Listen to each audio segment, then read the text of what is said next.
Okay, so think about this for a second. That feeling you might get, as you get older, that sense of solitude. What if it's not actually a flaw?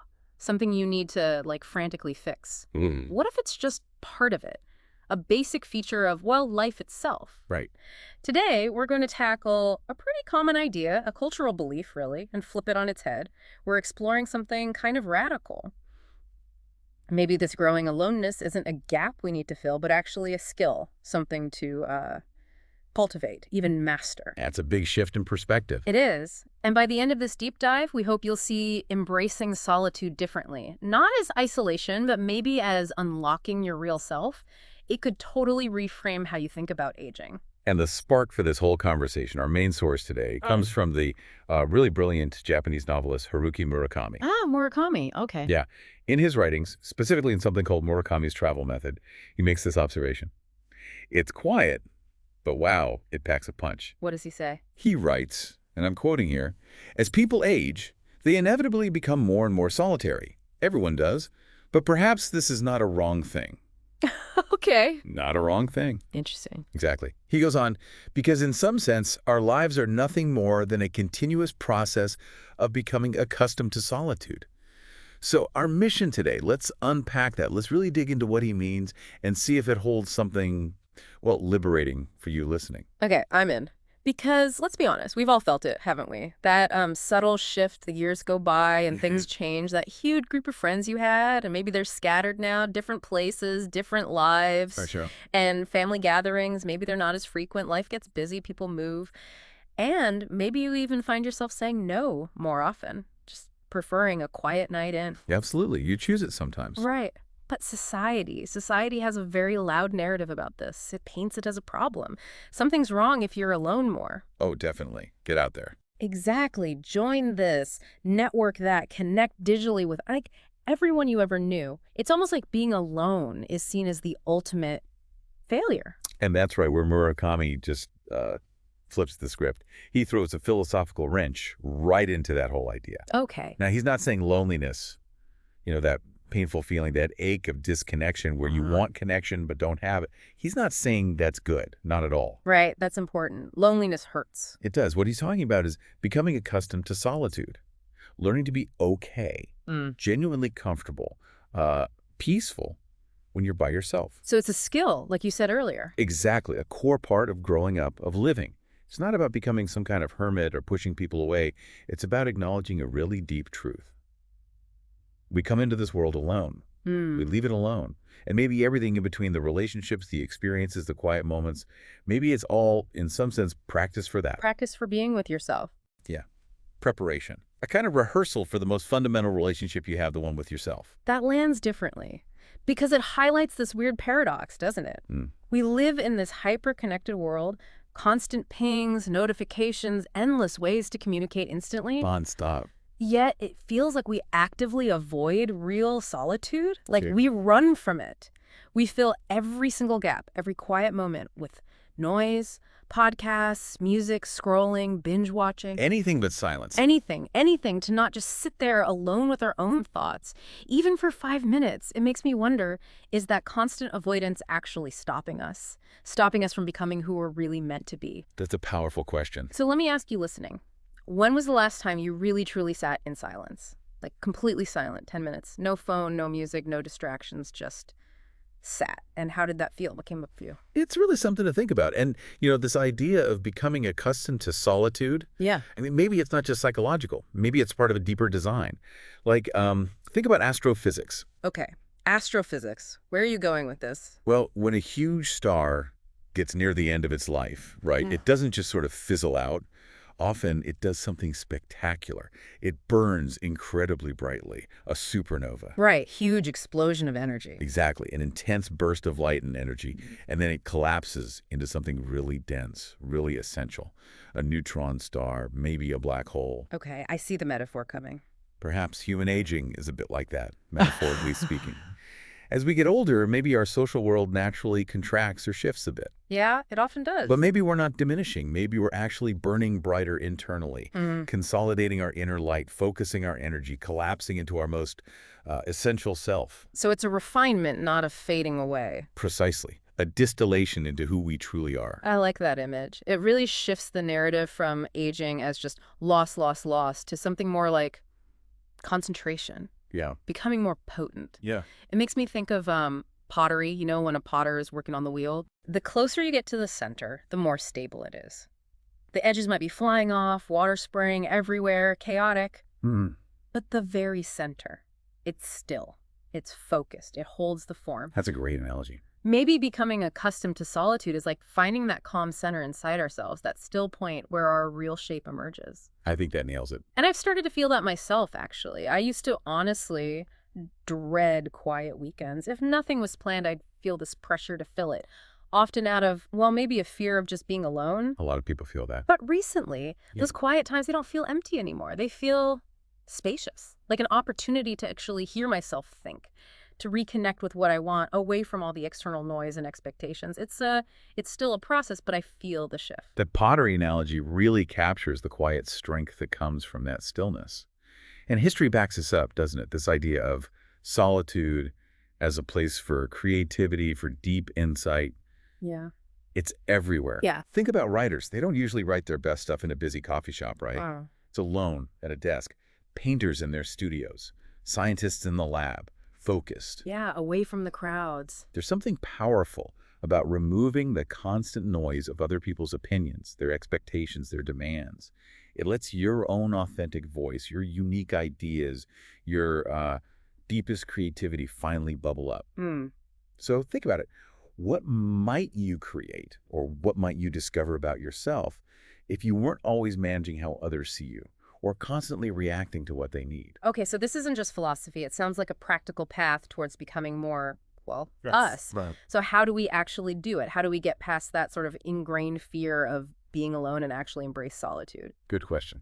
I think the first step, maybe the most important one, is getting clear on the difference between two words we often mix up: loneliness and solitude. Crucial distinction. Yes. Loneliness, like we said, is that painful feeling, wanting connection, feeling disconnected, often sad or empty.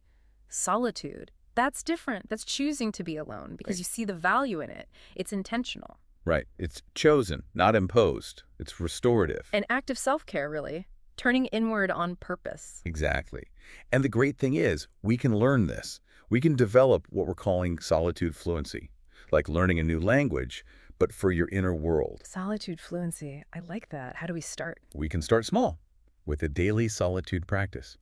Just setting aside a bit of time each day, maybe start with just 10 minutes, work up to 20, for complete solitude. Complete meaning. Truly complete. No music, no podcast, no scrolling, no TV, nothing. Just you and your thoughts. Okay, that might feel weird at first.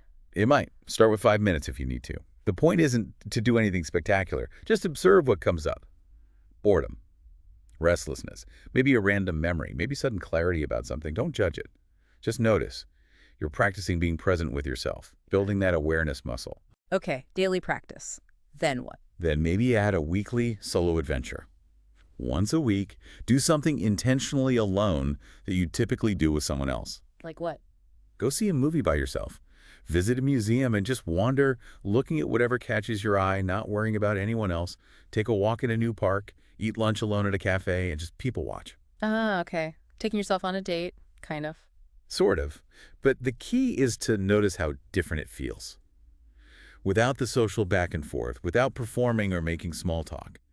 What do you notice about the world? About yourself? You might be surprised by how your senses sharpen, how your thoughts flow differently. Interesting. I can see how that would change the experience. And then for maybe a deeper immersion, think about a monthly retreat. Retreat sounds serious, like going away somewhere. Could be, but it doesn't have to be. It could just be turning off your phone and internet for a whole Saturday. Just you, your thoughts, maybe a hobby, a journal, or yes, maybe a solo hike or even a camping trip if you're up for it. Using that longer time for reflection. Exactly. Ask yourself some tougher questions. What am I avoiding by always being busy or connected? What parts of me only show up when I'm really alone? What do I actually think, separate from everyone else's expectations? It's not about escaping. It's about reconnecting with your own source.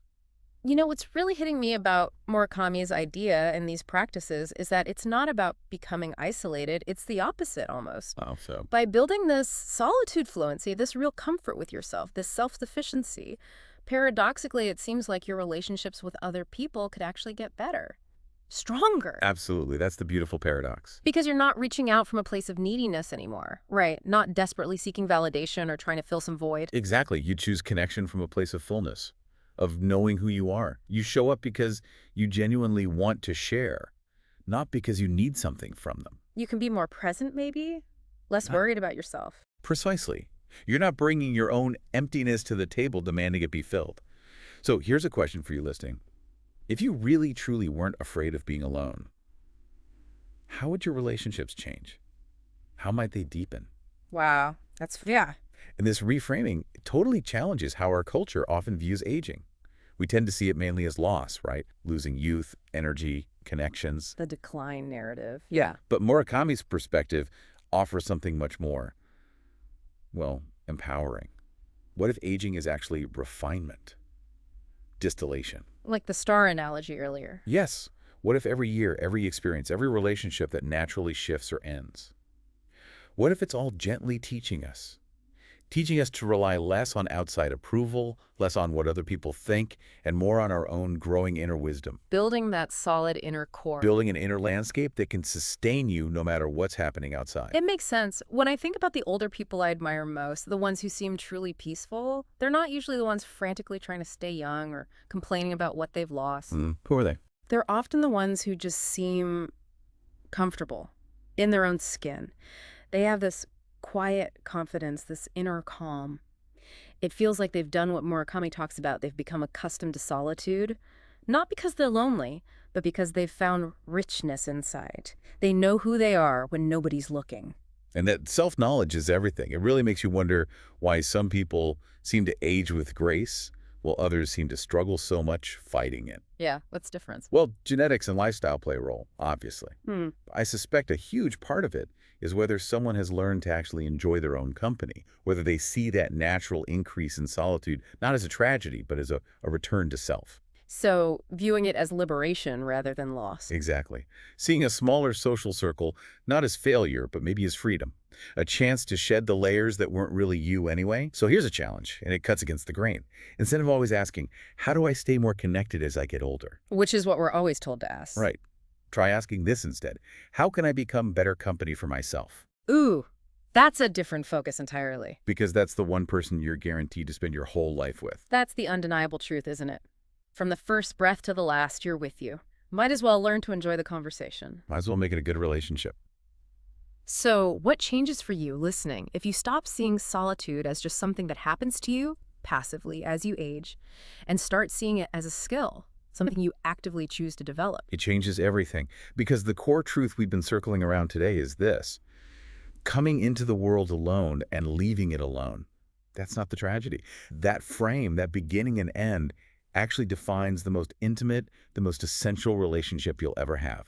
The one with yourself. And learning this solitude fluency isn't about shutting people out. It's actually about connecting better, coming to relationships whole, less needy, more authentic. Yeah. Murakami helps us see our whole lives, maybe, as just this long, slow, beautiful practice. Practice in becoming accustomed to ourselves, finding peace with ourselves. The lifelong journey, then. Absolutely. So maybe tonight, try something really simple. Before you grab the remote or your phone or put on music, just sit for a few minutes in silence. No agenda. No agenda, not trying to meditate or achieve anything special. Just practice. Yeah. Practice being okay, being comfortable with the most important person in your life, which is you. Small stuff. A small step towards cultivating a really essential skill, one that can serve you deeply for the rest of your life.